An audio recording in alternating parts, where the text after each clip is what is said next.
In a previous video I described this book and it was completely wrong how I described it.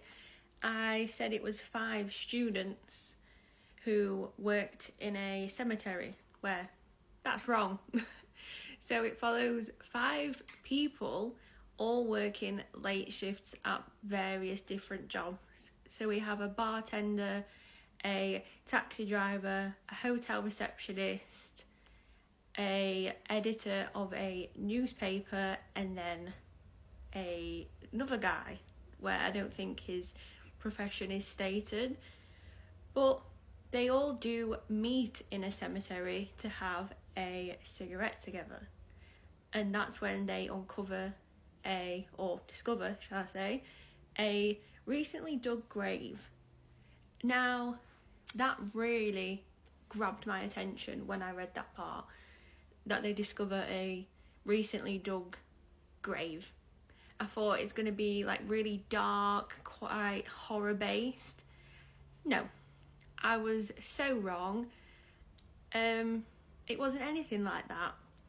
I'm not going to say too much on the story just in case you want to read it, and I don't want to have this review filled with spoilers, but it wasn't anything like I was expecting, and I really wanted to enjoy this one, but I really didn't. It was a 2.5 star read for me. A main reason being is it was just filled with so much like scientific jargon that I was just so lost. I had no idea what they were talking about.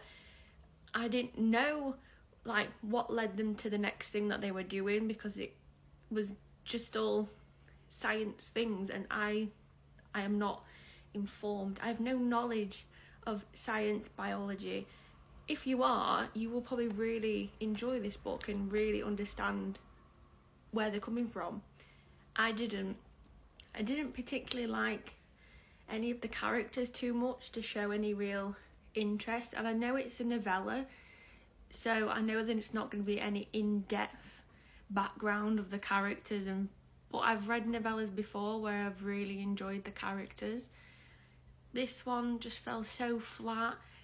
I really like the premise of it, and I feel like if it was a longer book filled with more like backstory and like explain the scientific things more and the biology they were speaking about with rats, I probably would have really enjoyed this one. But because it was so short, I just feel like nothing really happened.